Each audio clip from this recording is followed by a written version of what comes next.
Good day everyone, how are you all doing? This is Yix here, back again with another video. In today's video I'm going to be talking about something relating to Band Protocol. They just did a collaboration with a project called Acala. So I'm going to be reading an article that they wrote on Medium regarding this collaboration and what it's all about. We're also going to have a little look at the technicals for both Band Protocol and Polkadot, which is related to this as well, as Acala operates within the Polkadot framework. So without further ado, let's get straight into it.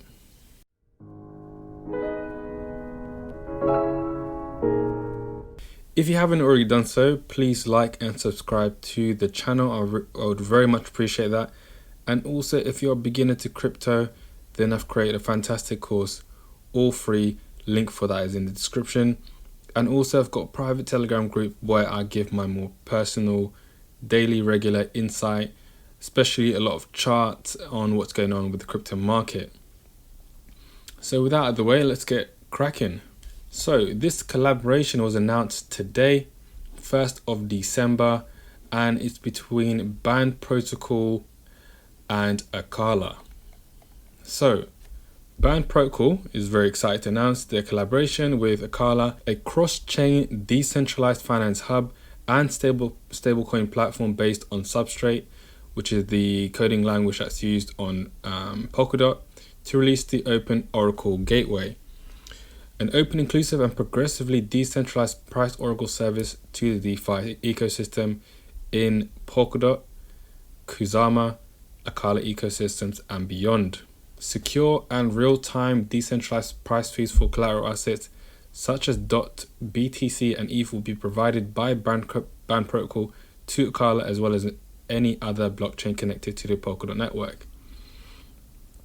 Acala is the first of its kind decentralized finance platform built to deliver a set of DeFi protocols such as an algorithmic stablecoin and lending applications on a cross-chain level. Based on Substrate, a framework for building blockchains that can run natively on Polkadot, Acala is focused on connecting true interoperability, economic and transactional scalability. The team has closed a $7 million investment round led by Pantera Capital, as well as One Confirmation, Arrington XRB Capital, Parify Capital, and the rest. So already the things that obviously stand out is the fact that they're using Substrate, a framework building blockchain that can run natively on Polkadot. So they're interlinked with Polkadot. So the success of Acala as well obviously will be linked to Polkadot as well. So the better Polkadot do, the better Acala will do, and obviously the more we read into it, Band Protocol will have a part to play in this as well. Opening doors for multiple Oracle networks. Band Protocol has been an advocate of leveraging multiple Oracle solutions to mitigate dependencies on immutable smart contract in the code, human errors, and potential centralized elements in other solutions. The Open Oracle Gateway is a testament to this advocacy, allowing multiple parties in addition to Acala to operate their own Oracle networks and provide price feed services. Obviously, nice little positive thing that Band Protocol are doing. Now, I'll be honest, I don't think Chainlink have the option of leveraging multiple Oracle systems, like they said, to mitigate dependencies and stuff like that.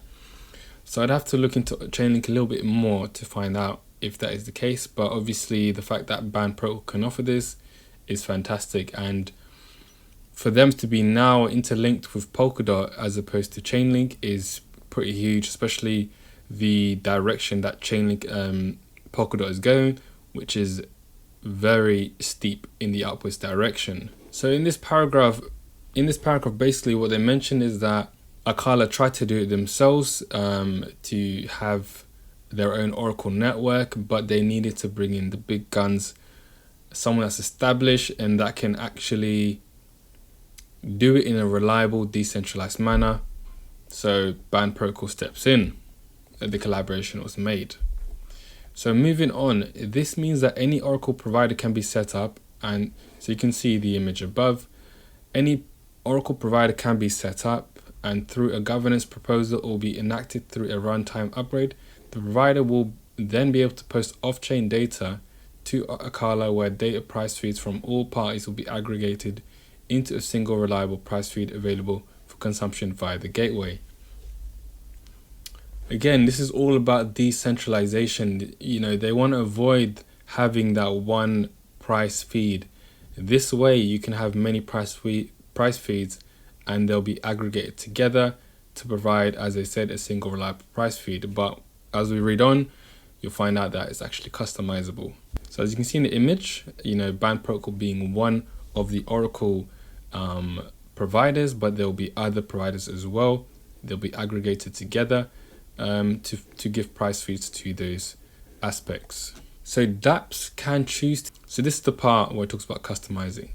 dApps can choose to use price feeds from one particular provider, such as Band Protocol, based on their preferences, or alternatively choose to use an aggregated price feed from these providers.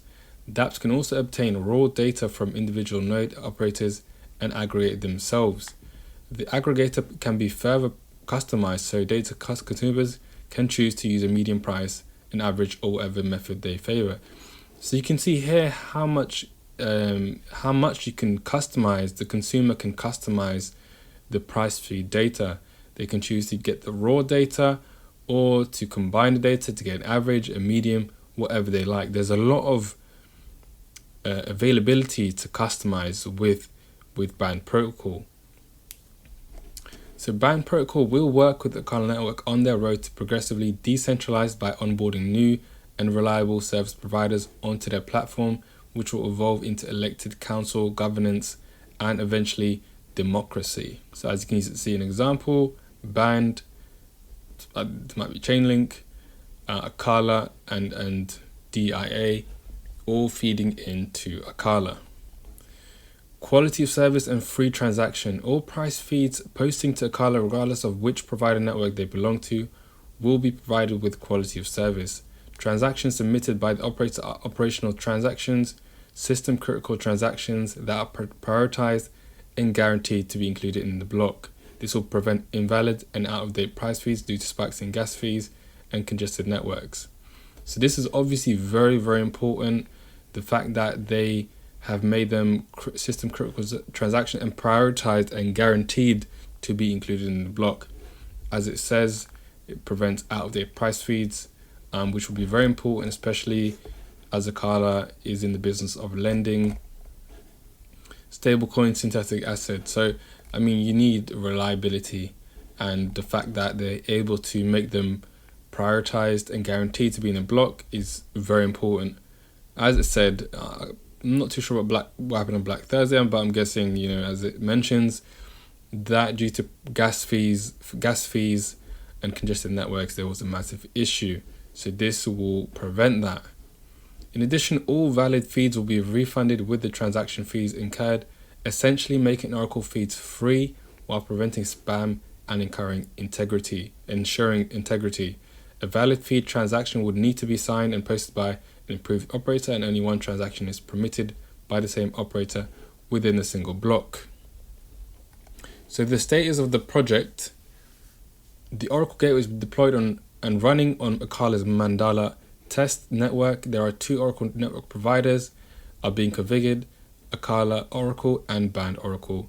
Other Oracle providers will become available once respective integration work is complete. So it's in the pipeline. I'm not sure when it will be finished. I will definitely keep you updated when I find out about the conclusion of this project. But so far they've got 2 running on the test network. This is also a leap forward for the Band Protocol to support all blockchains on the Polkadot network. While truly decentralized and scalable Oracle technology, we're excited to share with our community the many other integrations within the Polkadot ecosystems as they prepare to launch into the production environment. Band Protocol are moving forward. The amount of partnerships and collaborations they're making is just staggering.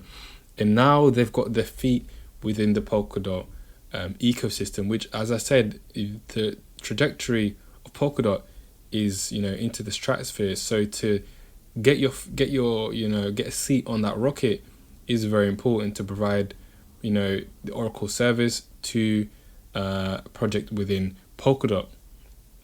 So it's a massively strategic partnership that Band Protocol have made. So fantastic to see. Now let's move on to the technicals. First, let's have a look at DOT. So we're looking at DOT USDT pairing. So this kind of parabolic curvature, especially to the upside here, we might see some further consolidation bouncing in between these points, but I think we might see either a breakdown over here, and then eventually once we break this long-term counter trend line, I think we're going to see an explosion to the upside. It just looks like it's storing a lot of energy in this area. Once exploding to the upside, once we cross to the upside, it's going to be a rocket ship. And especially the way the altcoin market is gearing up, it still has not exploded quite like Bitcoin. When Bitcoin starts to consolidate, that's when the altcoins explode. And this, in my opinion, this price data looks like it's gearing up for that kind of explosion to the upside. Of course, there is a potential that we go to the downside if we break below this curved line and retest that bottom. Then we may see further downside to retest this area over here, $4.11. But there's still, there's a lot of buying pressure in these areas over here. So there's still, in my opinion, even if we close below this area over here, which I think is unlikely, we'll probably get pushed up back above this level. So it looks quite bullish in the medium term to me. So I'm mainly looking at us breaking above this counter trend line. Let's have a look over at Band Protocol. So as I've said in the past few videos, this looks kind of like a inverse head and shoulder pattern. You can see the shoulder here, the head and the shoulder is starting to form again over here. This is the neckline. So I'm still looking for Band to break above this line so we can go to the upside. Probably will happen in the next week or two, who knows, but that's what I'm looking for. If it doesn't confirm and it goes down to the bottom over here, then I'll start to become a little bit more bearish. I'll have to see a strong rejection from this bottom for me to remain bullish with Band. But with the fundamentals, I think long-term Band is going to do well, hence why I won't be selling any of my positions in Band. So that'll be it for this video. I hope you got some value from that, and I'll see you in the next one. Peace.